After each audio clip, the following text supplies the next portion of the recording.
Chers amis, aujourd'hui je vous fais une vidéo sur la corédemption de la Vierge Marie pour venir contrer ce qu'au Vatican on est en train de faire pour diminuer le rôle de Marie. Alors, ils font semblant de s'y connaître dans la théologie, mais rappelez-vous qui sont ces hommes déguisés en agneaux et qui cherchent à tromper tout le peuple catholique. Mais ceux qui aiment la Vierge Marie ne s'y trompent pas.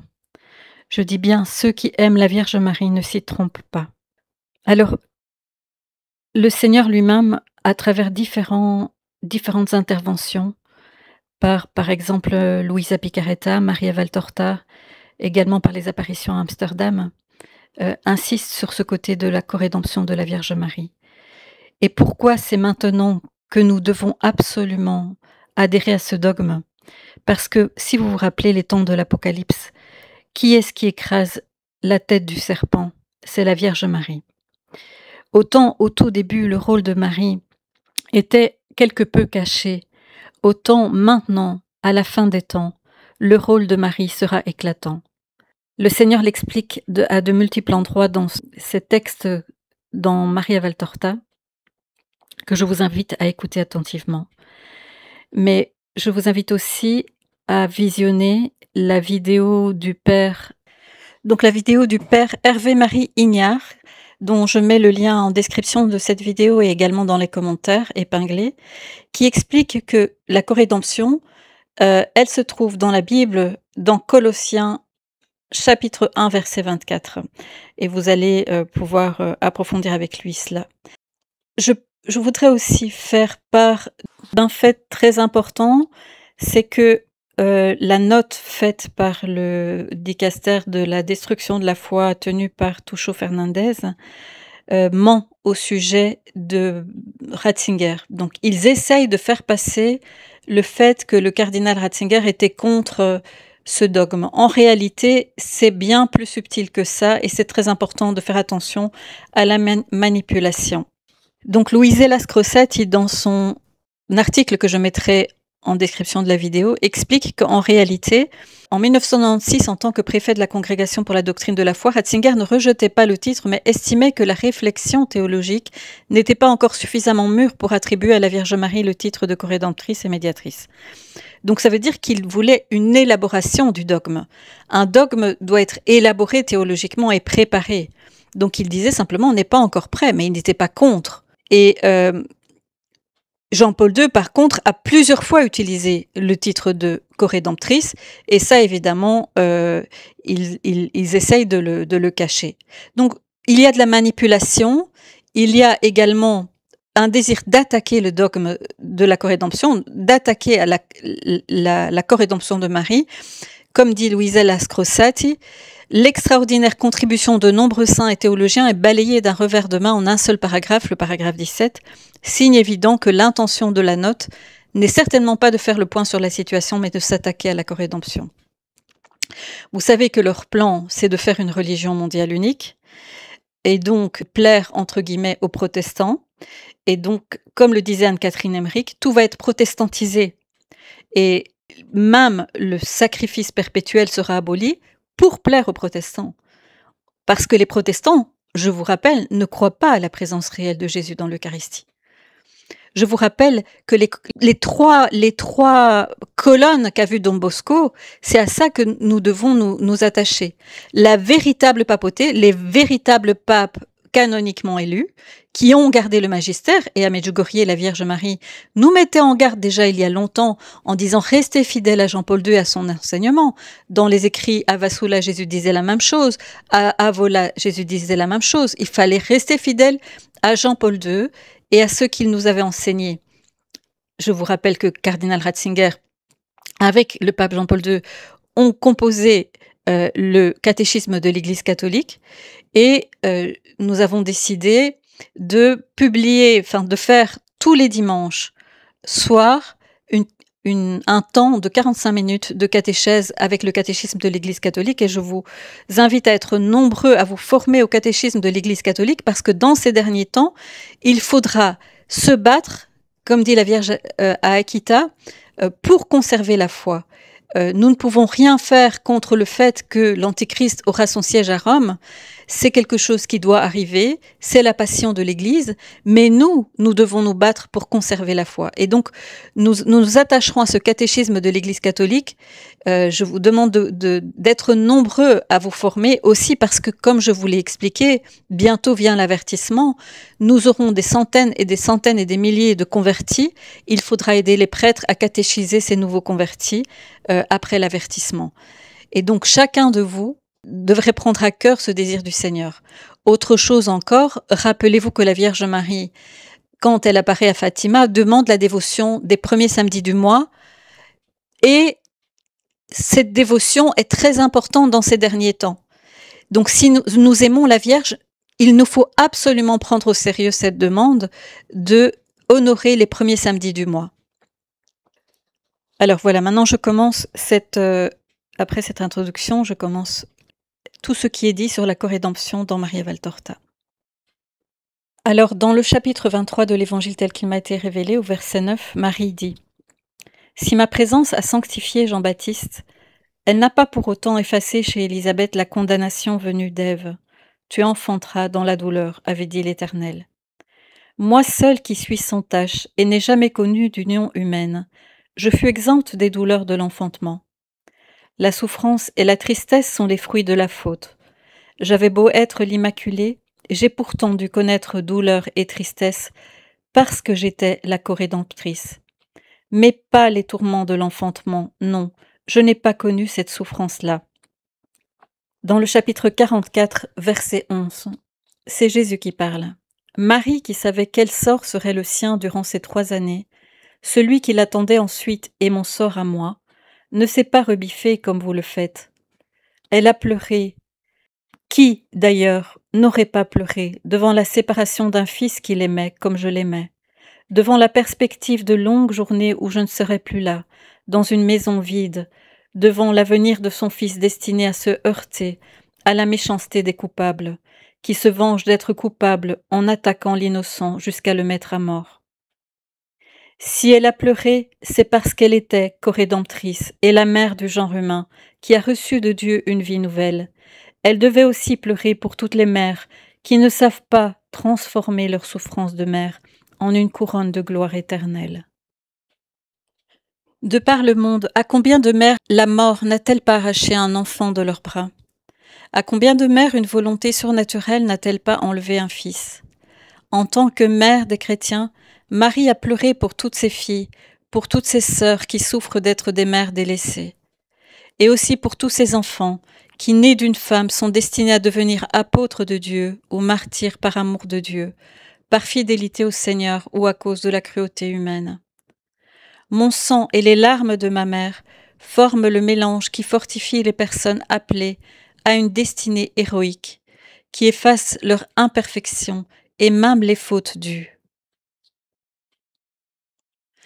Les missionnaires trouvent dans ce sang et dans ces larmes une flamme qui les réchauffe dans les régions où la neige règne, une rosée là où le soleil est ardent. Les pleurs de Marie naissent de sa charité et jaillissent d'un cœur de lys. Elle possède donc le feu de la charité virginale, unie à l'amour, et la fraîcheur parfumée de la pureté virginale, semblable à celle de l'eau recueillie dans le calice d'un lys après une nuit baignée de rosée. Les consacrés trouvent ces larmes dans ce désert qu'est la vie monastique bien comprise. Désert parce qu'il n'y a de vivant que l'union à Dieu, et toute autre affection s'évanouit en devenant uniquement amitié surnaturelle pour sa famille, ses amis, ses supérieurs, ses inférieurs. Les consacrés à Dieu les trouvent au milieu du monde, dans ce monde qui ne les comprend pas et ne les aime pas, tel un désert pour eux aussi, dans lequel ils vivent comme s'ils y étaient seuls, tant ils sont incompris et tournés en dérision à cause de l'amour qu'ils me portent. Quant à mes chères âmes victimes, elles les trouvent parce que Marie est la première des victimes par amour pour Jésus. De sa main de mère et de médecin, elle donne à ses disciples ses larmes qui les restaurent et les enivrent pour un plus grand sacrifice. Sainte larme de ma mère. Ici, c'est un texte dans le tome 1 où la Sainte Vierge parle de Saint Joseph au moment où Joseph se rend compte qu'elle est enceinte. Mais comment lui apprendre que j'allais être mère? Je cherchais les mots pour le lui annoncer. Difficile recherche. Je ne voulais pas me flatter du don de Dieu. Je ne pouvais en aucune façon justifier ma maternité sans préciser. Le Seigneur m'a aimé entre toutes les femmes, et de moi, sa servante, il a fait son épouse. Par ailleurs, je me refusais à le tromper en lui dissimulant mon état. Mais pendant que je priais, l'Esprit Saint dont j'étais rempli m'avait conseillé. Tais-toi, laisse-moi le soin de te justifier auprès de ton époux. Quand, comment, je ne l'avais pas demandé. Je m'étais toujours fiée à Dieu comme une fleur se fie à l'eau qui l'abreuve. Jamais l'Éternel ne m'avait laissée sans son aide. Sa main m'avait soutenue, protégée, guidée jusqu'alors. Il allait encore le faire. Ma fille, comme elle est belle et réconfortante la foi en notre bon Dieu éternel. Il nous prend dans ses bras comme en un berceau, nous porte comme une barque au port lumineux du bien, nous réchauffe le cœur et nous console, nous nourrit et nous procure repos, joie et lumière, et il nous guide. La confiance en Dieu, c'est tout, et Dieu donne tout à ceux qui mettent en lui leur confiance. Il se donne lui-même. Ce soir-là, j'ai porté ma confiance de créature à la perfection. Je pouvais désormais le faire, puisque Dieu était en moi. J'avais d'abord eu la confiance de la pauvre créature que j'étais, toujours moins que rien, même si j'étais celle qui était aimée au point d'être l'Immaculée. Mais j'avais maintenant une confiance divine, car Dieu était à moi, mon époux et mon fils.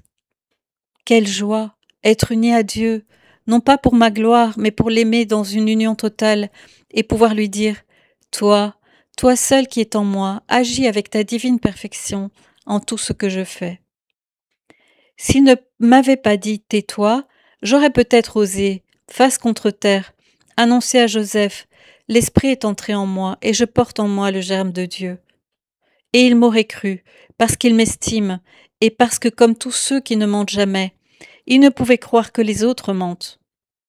Oui, pour lui épargner la douleur à venir, j'aurais surmonté ma répugnance à m'attribuer une telle louange. Mais j'ai obéi au commandement de Dieu. À partir de ce moment et des mois durant, j'ai senti la première blessure me faire saigner le cœur. C'était ma première douleur de corédemptrice. Je l'ai supportée et offerte en réparation, et aussi pour vous donner une règle de vie dans des moments analogues de souffrance, lorsque vous devez garder le silence sur un événement qui vous montre sous un jour défavorable à ceux qui vous aiment. Remettez à Dieu la garde de votre bonne réputation et des affections qui vous tiennent à cœur. Méritez par une vie sainte la protection de Dieu et avancez tranquillement. Même si le monde entier était contre vous, lui vous défendrait auprès de ceux qui vous aiment et fera jaillir la vérité. Maintenant, ma fille, repose-toi et sois toujours davantage ma fille. Dans le tome 1 au chapitre 23, verset 9, « Crois-moi, ma fille, il n'y eut et il n'y aura jamais de tourment d'enfantement semblable au martyre d'une maternité spirituelle, accompli sur le plus dur des lits, celui de ma propre croix, au pied du gibet de mon fils mourant.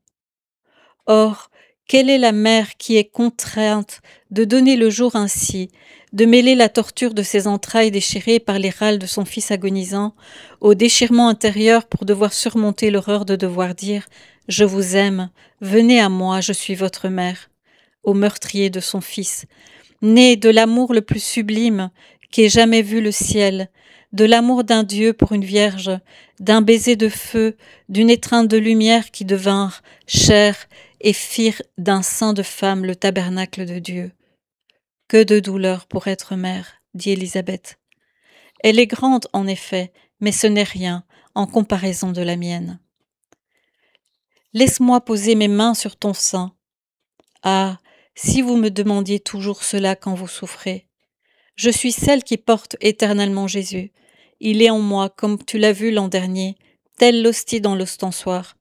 Celui qui vient à moi, c'est lui qu'il trouve. Celui qui s'appuie sur moi, c'est en lui qu'il se confie. Celui qui s'adresse à moi, c'est à lui qu'il parle. Je suis son vêtement, il est mon âme, bien plus aujourd'hui que pendant les 9 mois où il se développait dans mon sein. Mon fils est uni à sa mère. Alors toute douleur se calme, l'espérance refleurit, et toutes sortes de grâces descendent sur ceux qui viennent à moi, poser leur tête sur mon sein. Je prie pour vous, souvenez-vous-en, Le bonheur d'être au ciel et d'y vivre dans le rayonnement de Dieu ne me fait pas oublier pour autant mes enfants qui souffrent sur la terre. Et je prie. Le ciel tout entier prie car le ciel aime. Le ciel, c'est la charité vivante. Or, la charité a pitié de vous. Mais même s'il n'y avait que moi, ma prière suffirait déjà aux besoins de ceux qui mettent leur espoir en Dieu. Je ne cesse en effet de prier pour vous tous, que vous soyez saints ou mauvais, pour accorder aux saints la joie et aux mauvais un repentir salutaire. Venez, venez, vous, les enfants de ma douleur. Je vous attends, au pied de la croix, pour vous faire grâce. Au chapitre 24, verset 5, dans le premier tome, Marie s'adresse à Zacharie qui vient de découvrir qu'elle porte le Christ. Quant à toi maintenant que tu peux prier devant le Saint, prie pour la servante du Très-Haut. Car si être mère du Fils de Dieu est une bienheureuse destinée, être mère du Rédempteur doit être une destinée d'atroces souffrances. Prie pour moi, car à chaque heure qui passe, je sens s'accroître mon poids de douleur qu'il me faudra porter ma vie entière. Et même si je n'en discerne pas les détails, je pressens que ce sera un poids plus lourd que si l'on posait le monde entier sur mes épaules de femme et que si j'avais à l'offrir au ciel. Moi seule, pauvre femme, mon enfant, mon fils, ah, à présent le tien, ne pleure pas si je le berce, mais pourrais-je bercer le mien pour calmer sa douleur? Prie pour moi, prêtre de Dieu. Mon cœur tremble comme une fleur sous la bourrasque. Je regarde les hommes et je les aime, mais derrière le visage, je vois apparaître l'ennemi qui en fait des ennemis de Dieu, de mon Fils Jésus. Dans le tome 10, Marie devait participer à la rédemption et tous les chrétiens sont appelés aussi à y participer. C'est après la résurrection. Jésus parle à la Vierge Marie. Je vais maintenant auprès du Père avec mon vêtement humain. Le paradis doit voir le vainqueur dans son vêtement d'homme avec lequel il a vaincu le péché de l'homme. Mais ensuite je reviendrai. Je dois confirmer dans la foi ceux qui ne croient pas encore et ont besoin de croire pour ramener les autres à la foi. Je dois fortifier les faibles qui auront bien besoin de force pour résister au monde. Puis je monterai au ciel, mais je ne te laisserai pas seule, maman. Tu vois ce voile? Dans mon anéantissement, j'ai dégagé encore une puissance de miracle pour toi, pour te donner ce réconfort.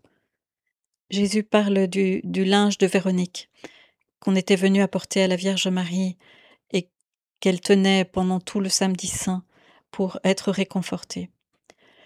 Mais j'accomplis pour toi un autre miracle. Tu me posséderas dans le sacrement, réel comme je l'étais quand tu me portais.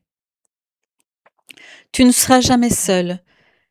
Ces jours-ci tu l'as été, mais il fallait aussi à ma rédemption cette douleur que tu as éprouvée. Ma rédemption s'enrichira encore beaucoup, car les péchés abonderont continuellement.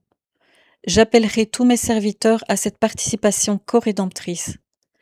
Tu feras à toi seul plus que tous les autres saints ensemble. C'est pour cela aussi qu'il fallait ce long abandon. Il est désormais terminé. Je ne suis plus séparée du Père. Tu ne seras plus séparé du Fils. Et ayant le Fils, tu as notre Trinité. Ciel vivant, tu porteras sur la terre la Trinité parmi les hommes, et tu sanctifieras l'Église, toi la reine du sacerdoce et la mère des chrétiens. Puis je viendrai te chercher, et cette fois je ne serai plus en toi, mais toi en moi, dans mon royaume, pour rendre le paradis plus beau. Ici c'est la Vierge Marie qui parle, c'est dans le chapitre 24 de l'Évangile tel qu'il m'a été révélé. Tome 1. Vous me faites trop souffrir, mes enfants. Derrière vos visages, je vois apparaître l'ennemi, celui qui se déchaîne contre mon Jésus. Vous me faites trop souffrir. Je voudrais être pour chacun d'entre vous la source de la grâce, mais vous êtes trop nombreux à refuser la grâce. Vous demandez des grâces, mais avec une âme qui ne possède pas la grâce. Or, comment la grâce peut-elle vous venir en aide si vous en êtes les ennemis? Moi, Marie, j'ai racheté la femme par ma maternité divine, mais ce ne fut que le début de la rédemption de la femme. Me refusant à toute union humaine en faisant vœu de virginité, j'avais repoussé toute satisfaction charnelle et mérité la grâce de Dieu. Mais cela n'était pas suffisant, car la faute d'Ève était un arbre à 4 branches. Orgueil, cupidité, gourmandise et luxure. Elles devaient donc être coupées toutes les 4 avant de stériliser l'arbre jusqu'aux racines. C'est en m'humiliant jusqu'au plus profond de moi-même que j'ai vaincu l'orgueil. Je me suis humiliée devant tout le monde. Je ne parle pas de mon humilité face à Dieu. Toute créature la doit au Très-Haut. Son Verbe la possédait. Je devais l'avoir, moi qui étais une simple femme. Mais as-tu jamais réfléchi aux humiliations que j'ai dû subir de la part des hommes, qui plus est sans me défendre de quelque manière que ce soit? Joseph lui-même, qui était juste, m'avait accusé dans son cœur. Les autres, qui n'étaient pas justes, avaient péché en me calomniant sur ma grossesse, et telle une vague amère, la rumeur de leurs paroles était venue se briser contre mon humanité. Ce furent les premières des humiliations innombrables que me valurent ma vie de mère de Jésus et du genre humain. Humiliation de la pauvreté, de la fuite, des reproches des parents et amis qui, par ignorance de la vérité, taxaient de faiblesse ma conduite maternelle envers mon Jésus devenu jeune homme. Humiliation encore au cours des 3 années de son ministère. Humiliation cruelle à l'heure du calvaire, jusqu'à devoir reconnaître que je n'avais pas de quoi acheter de lieu de sépulture pour mon fils, ni des aromates. J'ai vaincu la cupidité de nos premiers parents en renonçant d'avance à mon enfant. Une mère ne renonce jamais à son enfant, à moins d'y être forcée. Si la patrie, l'amour d'une épouse ou Dieu lui-même l'arrache à son cœur, elle se rebiffe contre la séparation. C'est naturel. Son fils grandit dans son sein, et le lien qui le tient uni à nous n'est jamais complètement rompu. Le canal vital de l'ombilic a beau être coupé, il reste toujours un nerf qui part du cœur de la mère, se greffe sur le cœur de son enfant, un nerf spirituel et plus vivant, plus sensible qu'un nerf physique. Elle le sent s'étirer jusqu'à la souffrance si l'amour de Dieu ou d'un être, ou encore les exigences de la patrie, éloignent le fils de sa mère. Il se brise en déchirant le cœur si la mort arrache un enfant à sa mère. En ce qui me concerne, j'ai renoncé à mon fils dès l'instant où je l'ai eu. Je l'ai donné à Dieu, je vous l'ai donné. Moi, je me suis dépouillée du fruit de mon sein pour réparer le vol par Ève du fruit de Dieu. J'ai vaincu la gourmandise, celle du savoir et celle de la jouissance, en acceptant de savoir uniquement ce que Dieu voulait que je sache, sans demander ni à lui ni à moi plus que ce qui m'était dit. J'ai cru sans chercher plus loin. J'ai vaincu la gourmandise de la jouissance, parce que je me suis refusée à toute satisfaction charnelle. Ma chair, je l'ai mise sous mes pieds. La chair, cet instrument de Satan, je l'ai gardée avec Satan sous mon talon, pour m'en faire un escabeau qui me permette de m'approcher du ciel. Le ciel, voilà mon but. C'est là où est Dieu, ma seule fin, une fin qui, loin d'être gourmandise, est un besoin béni de Dieu, qui ne veut nous voir d'appétit que pour lui seul. J'ai vaincu la luxure qui est la gourmandise portée jusqu'à la gloutonnerie. Tout vice non réfréné conduit en effet à un vice plus grand, et la gourmandise d'Ève, déjà coupable, la conduisit à la luxure. Ce texte-là, je fais une petite remarque, c'est exactement ce que dit sainte Hildegarde quand elle parle des vices et des vertus. Elle fait même, elle les met les uns à la suite des autres par groupe, et l'un entraîne l'autre. Et vous voyez qu'ici, la Vierge Marie dit la même chose. Tout vice non réfréné conduit à un vice encore plus grand. Donc on devient de plus en plus possédé par Satan si on ne réfrène pas, si on n'entre pas dans le combat spirituel. La gourmandise d'Ève, déjà coupable, la conduisit à la luxure. Il ne lui a pas suffi de se satisfaire seule. Elle voulut amener sa faute à une intensité raffinée. Elle a connu la luxure et l'a fait connaître à son compagnon. J'en ai renversé les termes, et au lieu de descendre, je me suis toujours élevée. Au lieu de déchoir, je l'ai toujours entraîné vers le haut. Et de mon compagnon, qui était un homme honnête, Saint Joseph, j'ai fait un ange. Dès que j'ai possédé Dieu, et avec lui ses infinies richesses, je me suis hâtée de m'en dépouiller en disant « Voici, que ta volonté soit faite pour lui et par lui. » Une personne chaste est celle qui fait preuve de retenue, non seulement dans sa chair, mais aussi dans ses affections et ses pensées. Je devais être la femme chaste pour réduire à rien la femme impudique de la chair, du cœur et de l'esprit. Dès lors, je n'ai jamais abandonné cette retenue, en ne disant même pas de mon fils, qui n'était qu'à moi seul sur la terre comme il n'était qu'à Dieu au ciel, Il est à moi, je le veux. Toutefois, cela ne suffisait pas encore pour rendre à la femme la paix perdue par Ève. C'est au pied de la croix que je vous l'ai obtenue, en voyant mourir celui que tu as vu naître. En me sentant arracher les entrailles au cri de mon enfant qui mourait, je me suis vidée de toute féminité. Je n'étais plus chair, mais ange. Marie, l'épouse vierge de l'Esprit, est morte à ce moment précis. La mère de la grâce est restée, celle dont la torture vous a engendré à la grâce et vous l'a donnée.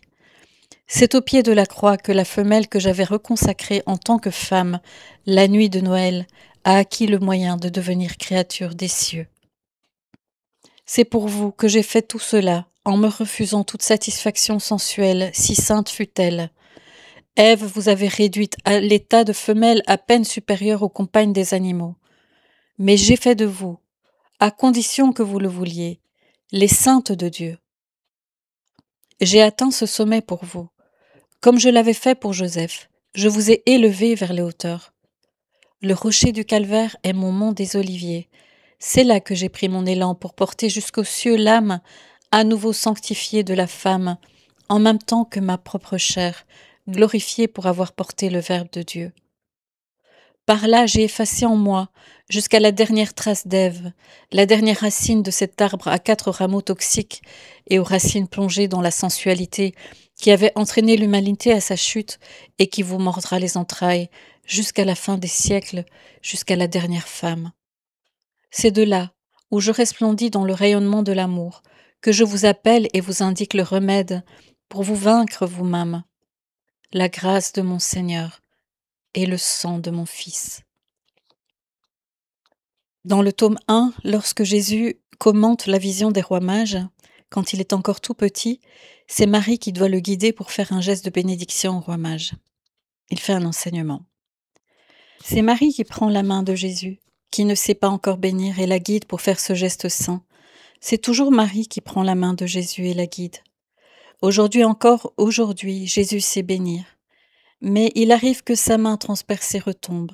Là, c'est découragé, parce qu'il sait qu'il est inutile de bénir. Vous détruisez ma bénédiction. Elle retombe encore sous l'effet de l'indignation, parce que vous me maudissez. C'est alors Marie qui contient cette indignation en déposant un baiser sur ma main. Oh, le baiser de ma mère, qui saurait y résister? Puis de ses doigts délicats, mais avec un amour si impérieux, elle saisit mon poignet et me force à bénir. Je ne puis repousser ma mère, mais il vous faut aller à elle pour qu'elle soit votre avocate. Elle est ma reine avant d'être la vôtre, et son amour pour vous a des indulgences que même le mien ne connaît pas. Sans parole, mais avec les perles de ses larmes, avec l'évocation de ma croix dont elle me fait tracer le signe en l'air, elle plaide votre cause et m'exhorte. Tu es le Sauveur, sauve. Voilà, mes enfants, l'évangile de la foi, dans l'apparition de la scène des mages. Méditez et imitez pour votre bien. Jésus parle à un de ses disciples. Simon, il y a là-bas à Nazareth une fleur. C'est une fleur qui vit dans la solitude en exhalant pureté et amour pour son Dieu et pour son Fils. Il y a ma mère. Tu feras sa connaissance, Simon, et tu me diras s'il est sur la terre une créature comme elle, même en fait de grâce humaine. Elle est belle, mais ce qui émane de son intérieur surpasse toute cette beauté. Si un homme brutal la dévêtait, la balafrait et la renvoyait errante, elle aurait encore tout l'aspect d'une reine en robe royale, car sa sainteté la revêtirait d'un manteau de splendeur. Le monde pourra bien me faire tout le mal possible. Je lui pardonnerai tout, parce que pour venir au monde et le racheter, je l'ai eue, elle, l'humble et grande reine du monde. Le monde l'ignore, mais c'est par elle qu'il a eu le bien, et qu'il l'aura encore davantage au cours des siècles. Nous voici au temple.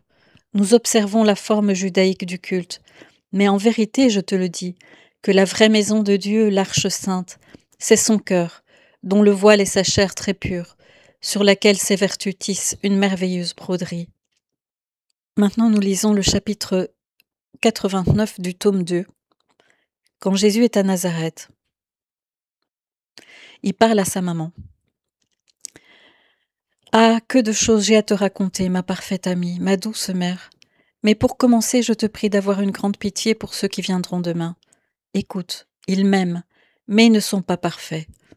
Toi qui es maîtresse de vertu, ah, mère, aide-moi à les rendre bons. Je voudrais les sauver tous. Jésus s'est laissé glisser aux pieds de Marie. Elle apparaît maintenant dans sa majesté de mère. Mon fils, mais que veux-tu que ta pauvre mère fasse de plus que toi? Les sanctifier. Ta vertu sanctifie. Je te les ai amenés exprès. Maman, un jour je te dirai, viens, parce qu'alors il sera urgent de sanctifier les âmes, pour que je puisse trouver en elles la volonté de rédemption. Et tout seul je ne le pourrai pas. Ton silence sera actif comme ma parole. Ta pureté viendra en aide à ma puissance. Ta présence éloignera Satan. Et ton fils, maman, trouvera de la force à te savoir toute proche. Tu viendras, n'est-ce pas, ma douce mère? Jésus, mon cher fils, je ne te sens pas heureux. Qu'as-tu, créature de mon cœur? Le monde s'est montré dur envers toi? Non, cela me soulage de le croire, mais, oh oui, je viendrai. Où tu veux, comme tu veux, quand tu veux, aujourd'hui même sous le soleil, sous les étoiles, comme dans le froid et sous les ondées. Me veux-tu, me voici. Non, pas maintenant, mais un jour. Comme elle est douce, la maison, et ta caresse. Laisse-moi dormir ainsi, la tête sur tes genoux. Je suis si là. Je suis toujours ton petit enfant. Épuisé, Jésus s'endort réellement, assis sur la natte, la tête sur le sein de sa mère, qui toute heureuse lui caresse les cheveux. Toujours dans le tome 2 au chapitre 157.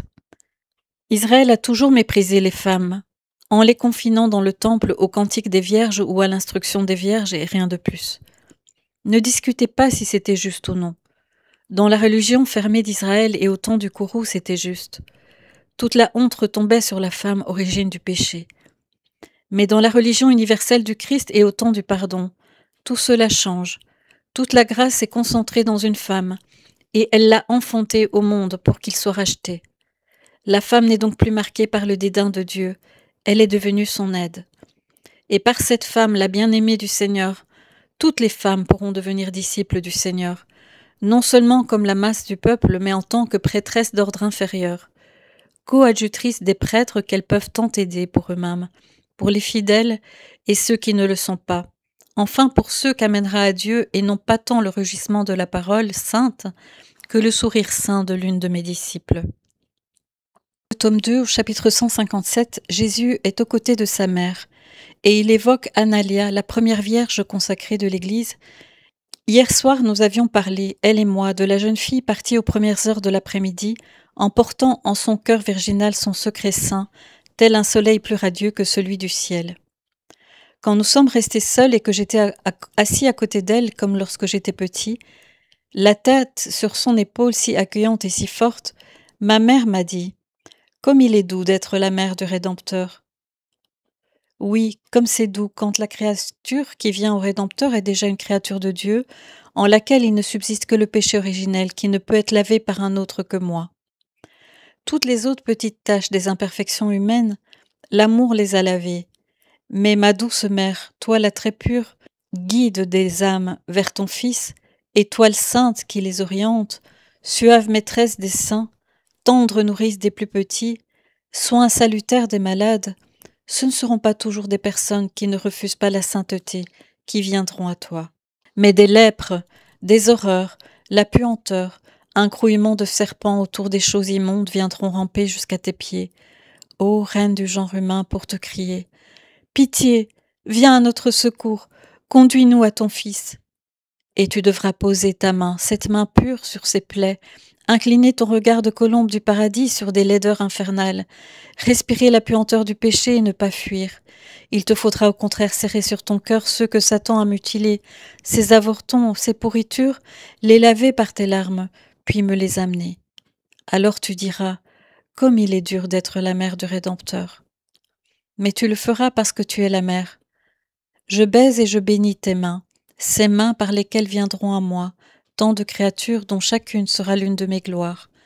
Mais avant de l'être pour moi, elle sera l'une de tes gloires, Mère Sainte. Quant à vous, chères femmes disciples, suivez l'exemple de celle qui fut ma maîtresse, celle de Jacques et de Jude et de tous ceux qui veulent se former dans la grâce et la sagesse. Suivez sa parole, c'est la mienne qui s'est faite plus douce. Il n'y a rien à y ajouter, car c'est la parole de la mère de la sagesse. Au tome 3, chapitre 168, Aglaé vient rencontrer Marie. Aglaé, c'est une ancienne prostituée qui se convertit, et Jésus l'a envoyée à Nazareth près de la Vierge Marie. Aglaé vient de raconter toute sa vie à Marie, et celle-ci en souffre, et la jeune femme devant elle lui fait part de son plus grand désir.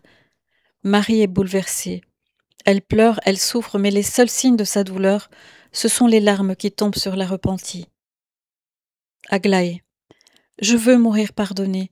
Je veux mourir sans autre souvenir que mon Sauveur. Je veux mourir avec sa sagesse pour ami. Je ne veux plus l'approcher, car le monde nous guette, lui et moi, pour nous accuser. Tombée à terre comme une vraie loque, Aglaé pleure. Presque haletante, Marie se lève en murmurant « Comme il est difficile d'être rédempteur !» Aglaé, qui entend ce murmure et voit sa réaction, gémit. Tu vois qu'à toi aussi j'inspire le dégoût. Maintenant je m'en vais, c'en est fini pour moi. Non, ma fille, non, ce n'est pas fini. Pour toi maintenant tout commence. Écoute, pauvre âme, ce n'est pas pour toi que je gémis, mais pour le monde cruel.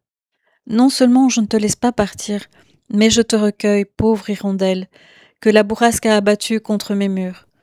Je t'amènerai à Jésus, et lui il t'indiquera le chemin de la rédemption. Je n'ai plus d'espoir, le monde a raison, je ne peux être pardonné. Par le monde, non, mais par Dieu, oui. Laisse-moi te parler au nom du suprême amour qui m'a donné un fils pour que je le donne au monde. Il m'a sorti de la bienheureuse ignorance de ma virginité consacrée, pour que le monde obtienne le pardon. Il a pris mon sang non de l'enfantement, mais de mon cœur, en me révélant que mon fils est la grande victime. Regarde-moi, ma fille, il y a dans ce cœur une grande blessure. Elle gémit depuis 30 ans et plus. Elle ne cesse de s'élargir et me consume. Sais-tu quel nom elle a ? Douleur ? Non, amour. Et c'est cet amour qui me saigne, pour que le Fils ne soit pas seul à opérer le salut. C'est l'amour qui met en moi un feu pour que je purifie ceux qui n'osent pas aller vers mon Fils. C'est l'amour qui suscite en moi les larmes par lesquelles je lave les pécheurs. Tu voulais mes caresses ? Je te donne mes larmes, qui déjà te purifient pour que tu puisses regarder mon Seigneur. Ne pleure pas ainsi. Tu n'es pas la seule pécheresse qui vient au Seigneur et repart rachetée. Il y en a eu d'autres, et il y en aura encore d'autres. Doutes-tu qu'il puisse te pardonner ? Mais ne vois-tu pas, en tout ce qui t'est arrivé, une mystérieuse volonté de la bonté divine ? Qui t'a rendu capable de vivre en pénitente pour purifier toujours plus ton âme ? Qui t'a rendu l'âme d'une martyre, l'âme d'une croyante, une âme persévérante, une âme pure ? Oui, ne secoue pas la tête. Crois-tu qu'il n'y a de pur que celui qui n'a pas connu la sensualité ? Crois-tu que l'âme ne puisse plus jamais redevenir vierge et belle ? Ô ma fille, mais entre ma pureté qui est tout entière grâce du Seigneur et ton héroïque ascèse pour retourner vers le sommet de ta pureté perdue, sois sûre que c'est la tienne qui est la plus grande. C'est toi qui l'as construit, contre la sensualité, contre le besoin et l'habitude. Pour moi, c'est un don naturel comme la respiration. Toi, tu dois tailler à vif dans ta pensée, dans tes affections, dans ta chair pour ne pas te souvenir, pour ne pas désirer et pour ne pas favoriser. Moi, est-ce qu'une petite enfant de quelques heures peut désirer la chair ? Et a-t-elle le mérite de ne pas le faire ? C'est ce qu'il en est pour moi. J'ignore ce qu'est cette tragique fin qui a fait de l'humanité une victime. Je ne connais que la très sainte fin de Dieu. Mais toi, tu ne la connaissais pas, et c'est par toi-même que tu l'as apprise. Et l'autre fin tragique et horrible, tu l'as domptée, pour l'amour de Dieu, ton unique amour maintenant. Souris, fille de la miséricorde divine. Mon fils fait en toi ce qu'il t'a dit à Hébron. Il l'a déjà fait. Tu es déjà sauvé, car tu as eu la volonté sincère de te sauver, parce que tu as appris la pureté, la douleur et le bien. Ton âme est revenue à la vie. Oui, il te faut sa parole pour te dire au nom de Dieu, tu es pardonné. Moi, je ne peux la dire, mais je te donne mon baiser comme une promesse, comme un commencement de pardon. Ô Esprit éternel, un peu de toi est toujours en ta Marie. Permets qu'elle te répande, Esprit sanctificateur, sur la créature qui pleure et espère. Au nom de notre Fils, ô Dieu d'amour, Sauve celle qui attend de Dieu son salut. Que la grâce dont l'ange m'a dit que Dieu m'a comblée se pose miraculeusement sur cette femme et la soutienne, jusqu'à ce que Jésus, le Sauveur béni, le prêtre suprême, l'absolve au nom du Père, du Fils et de l'Esprit.